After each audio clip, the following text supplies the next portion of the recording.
बच्चों, आपको यह जानकर अति प्रसन्नता होगी कि सीबीएसई की नई गाइडलाइन आ चुकी है और जिसके अनुसार 30% तक हमारा सिलेबस हिंदी का कम हो चुका है।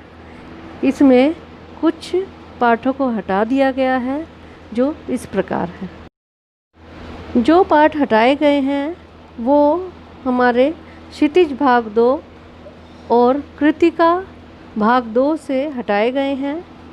क्षितिज भाग 2 में जो काव्य खंड है उसमें से जो पाठ हटाए गए हैं वो देख लीजिए। काव्य खंड में से जो कवि हैं देव वो हटा दिए गए हैं। इसके अलावा जयशंकर प्रसाद, नागा अर्जुन, गिरिजा कुमार माथुर और मंगलेश डबराल ये कवियों की रचनाएं हमारे सिलेबस से हटा दी गई हैं। इसके अलावा जो क्षितिज भाग 2 के गद्य खंड में से जो लेखक हटा दिए गए हैं वो इस प्रकार से हैं। इसमें से हैं मनु भंडारी, महावीर प्रसाद द्विवेदी, यतीन्द्र मिश्र और भददंत आनंद कोसलियायन।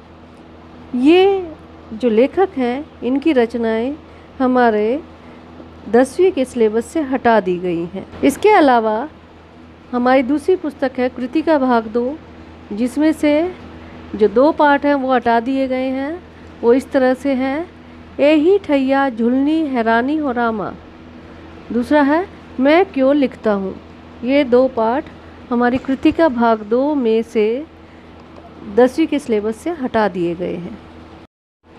10वीं कक्षा में अब जो हमारे सिलेबस में है वो इस तरह से हैं। इससे हमें आसानी हो जाएगी कि हमारे सिलेबस में क्या क्या चीज़ें हैं जिनको हमें तैयार करना है। इसमें से जो हमारी पहली पुस्तक है क्षितिज भाग 2, इसमें से काव्य खंड में से ये कवि हमारे सिलेबस में हैं। पहला है सूरदास, दूसरे है तुलसीदास, तीसरे हैं सूर्यकांत त्रिपाठी निराला और चौथे हैं ऋतुराज। इनकी रचनाएं हमारे सिलेबस में जो 2020-21 का सिलेबस है इसमें इनकी रचनाएं आएंगी। इसके अलावा जो क्षितिज भाग 2 में से जो खंड गद्य खंड है, गद्य खंड में से जो लेखक हैं जो आएंगे हमारे सिलेबस में हैं वो इस तरह से हैं। पहले हैं स्वयं प्रकाश, दूसरे रामवृक्ष बेनीपुरी, तीसरे हैं यशपाल, चौथे हैं सर्वेश्वर दयाल सक्सेना।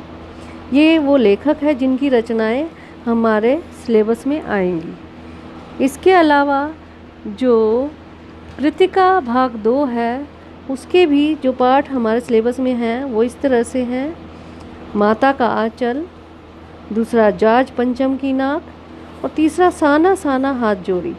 ये 3 पाठ हमारे सिलेबस में आएंगे जो 2020 और 21 का सिलेबस है। इसमें ये पाठ हमारे आएंगे। इसके अलावा व्याकरण से भी हमारे जो व्याकरण भाग में भी जो चीज़ें आ रही हैं वो इस तरह से हैं। व्याकरण में आ रहे हैं रस, वाक्य, वाच्य, पद परिचय। इसके साथ हमारा जो प्रश्न पत्र है उसमें कुछ लेखन भाग में भी होता है। लेखन भाग में आ रहे हैं इसमें अनुच्छेद, संदेश, पत्र और विज्ञापन। ये लेखन भाग में हमारे 10वीं के सिलेबस में है।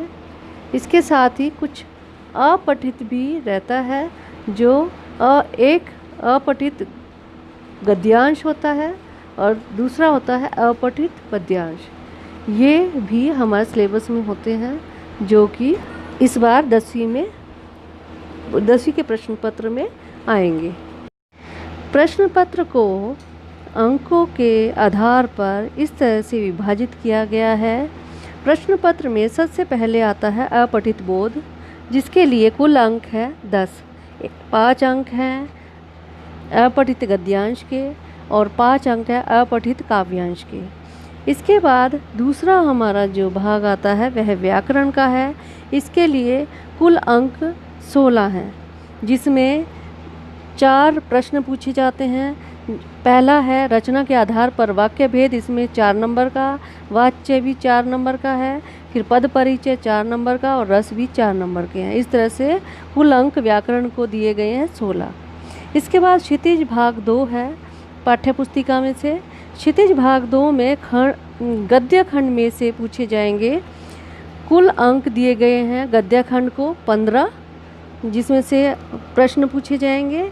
इसके बाद है क्षितिज भाग 2 के काव्य खंड पूछा जाएगा 13 अंक का।